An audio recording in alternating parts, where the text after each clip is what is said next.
Hello everyone, my name is Roy. Welcome to my channel RoysArtyCrafty. So in this video we'll be trying to improve Assamese handwriting by writing on a plain paper. So let's start the video. এই ভিডিওত আমি অসমীয়া হাতৰ আখৰ বগা কাগজত কেনেকৈ ভালদৰে লিখিব পাৰে হেতু চাম আৰু কেনেকৈ ভুল হ'ব পাৰে আৰু কিছুমান ভুলো থাকিব পাৰে হেতু শুদ্ধ কেনেকৈ কৰিব পাৰে হেতু চাম. So let's start the video.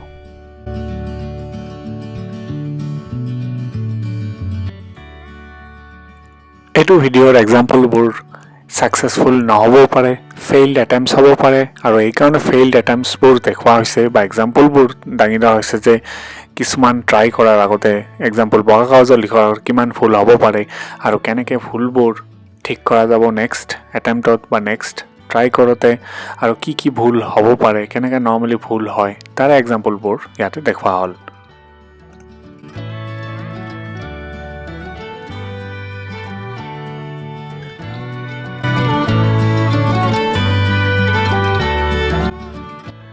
এটো এক্সাম্পলত বগা কাগজত লিখাৰ আগতে কোনো ধৰণৰ গাইডলাইনস নকাকে নিলিখাকে স্টাৰ্ট কৰা হৈছে. এটো ফাৰ্স্ট অ্যাটেম্পট আৰু পেন যেটো ইউজ কৰা হৈছে এটোৰ যেটো নিপ সাইজ হয় এটো 1.2 mm বা তাতকৈ ডাঙৰ ইউজ কৰা যায় 1.6 ইয়াতে 1.2 mm ইউজ কৰা হৈছে আৰু জেল পেন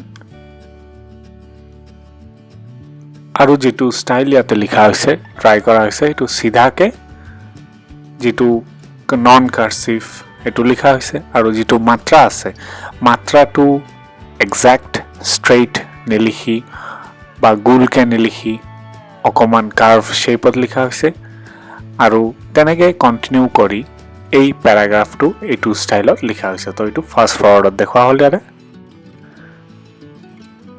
এটো এটা অ্যাটেম্পট আছিল যেটো কোনো গাইডলাইনস নোহোৱাকে সিধাকে লিখিব ট্ৰাই কৰা হৈছিল বগা কাগজত আৰু নেক্সট হল সেকেন্ড অ্যাটেম্পট দিয়া হৈছে বা সেকেন্ড অ্যাটেম্পট কৰা হৈছিল সেম বগা কাগজতে কিন্তু অলপ স্টাইলটো ডিফাৰেন্ট কৰি. দ্বিতীয়বাৰ ট্ৰাই কৰাতে একে লিখা একে প্যাৰাগ্ৰাফ একে শব্দ লিখা হৈছে কিন্তু যেটো লিখাৰ স্টাইল হৈছে এটো অলপ চেঞ্জ কৰা হৈছে যেটো মাত্ৰা দিয়া হৈছে এটো একেবাৰে স্ট্ৰেইট লিখা ট্ৰাই কৰা হৈছে কিন্তু কিমান স্পেস থাকিব শব্দৰ মাজত লাইনৰ মাজত কিমান স্পেস এটো এক্সাক্ট কোনো গাইডলাইনস নোহোৱা কৰি ট্ৰাই কৰা হৈছে. দ্বিতীয়বাৰ লিখাৰ পিছত থাৰ্ড অ্যাটেম্পট কৰা হৈছে তৃতীয়বাৰ লিখা হৈছে হেতু কেনেকৈ লিখা হৈছে হেতু এটা ইমেজত দেখুৱা হৈছে নেক্সট ফটোত দেখুৱা হৈছে যেটো থাৰ্ড প্যাৰাগ্ৰাফ হয় এইটো থার্ড অ্যাটেম্পটত লিখা হৈছিল. সো লাস্ট তিনিটা এক্সাম্পলত বা অ্যাটেম্পটত যিকেইটা শব্দ লিখা হৈছে যেটো প্যাৰাগ্ৰাফ লিখা হৈছে সেম একে শব্দ সেম একে লাইনস আকৌ আমি ডাবল লাইনসত প্র্যাকটিস কৰিম. ডাবল লাইনসত এই কাৰণে প্ৰ্যাকটিস কৰি আছো তেতিয়া ভুলটো ভালকে গম পোৱা যাব যে বগা কাগজত লিখোতে কি ভুল হৈ আছে. তো এতিয়া ডাবল লাইনসত বা দুটা লাইন থাকতে ট্রাই কৰা হৈছে আৰু গাইডলাইনস এইটো কাৰণত ইউজ কৰা হোৱা নাই যে লাইনসৰ মাত্ৰা বা স্ট্ৰেইট লাইন ঠিকে থাকিব কেৱল স্পেসিংৰ যেটো থাকিব বা শব্দৰ মাজত যেটো স্পেস থাকিব হেতুৰ কোনো গাইডলাইনস নোহোৱাকে ট্ৰাই কৰা হৈছে কিন্তু এটা আন্দাজত কৰা হৈছে যেহেতু ব্যাকগ্ৰাউণ্ডত সৰু সৰু গ্ৰাফ আছে এটা এক্সাক্ট আন্দাজ পোৱা যায় যে কিমান স্পেস কাৰেক্ট হয় এটা শব্দৰ পিছত কিমান স্পেস দিব লাগিব হেই তেনেকৈ গাইডলাইনস লৈ এই এক্সাম্পলটো ইয়াতে লিখা হ'ল বা এটো ডাবল লাইনসত প্র্যাকটিস কৰা হ'ল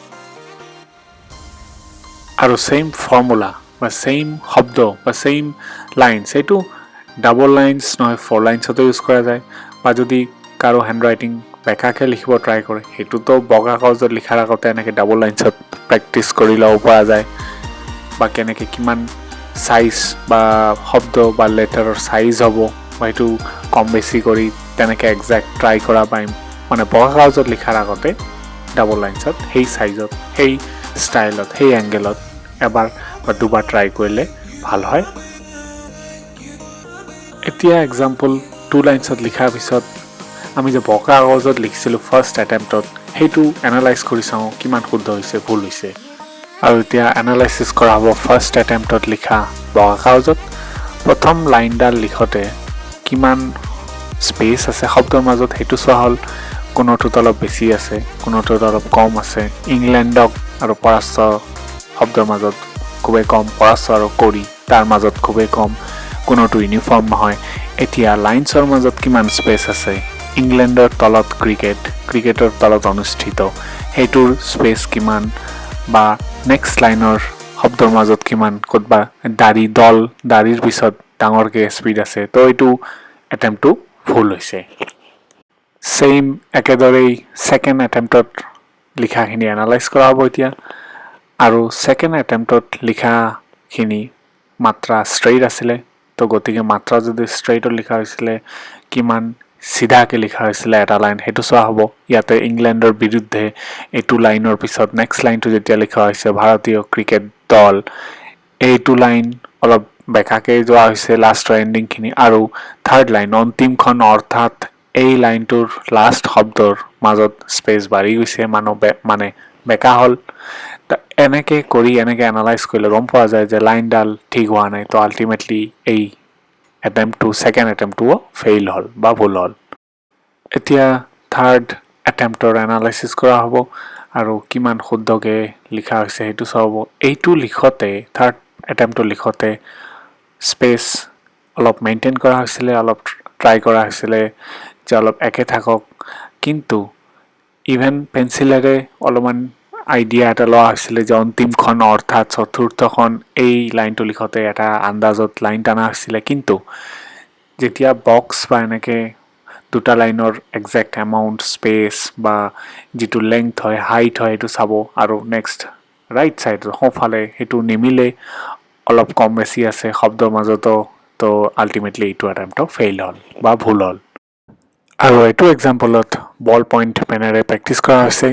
ছেইম মাত্ৰা ষ্টাইলটো অলপ চেঞ্জ কৰা হৈছে, কেৱল অলপ কাৰ্ভত লিখা হৈছে। আৰু এনেকৈ যদি ভুলবোৰ গম পোৱা যায় বগা কাগজত লিখাৰ পিছত যে এইটো ডাঙৰ হৈছে চাইজ, স্পেচ কম হৈছে, তেনেকৈ একজেক্ট সেই ভুলটো কমাবলৈ হ'লে বা ইম্প্ৰুভ কৰিবলৈ হ'লে 2 লাইনছতে হওক, বক্সৰ ভিতৰত গ্ৰাফতে হওক, প্ৰেক্টিছ কৰি ইম্প্ৰুভ কৰি নেক্সট আকৌ বগা কাগজত ট্ৰাই কৰিলে বহুতখিনি ইম্প্ৰুভ হ'ব লাষ্ট টাইমৰ পৰা। আৰু যদি ভিডিঅ'টো ভাল লাগে প্লিজ লাইক এণ্ড শ্বেয়াৰ কৰি দিব, এণ্ড ছাবস্ক্ৰাইব কৰিব নাপাহৰিব কিন্তু। Thank you very much.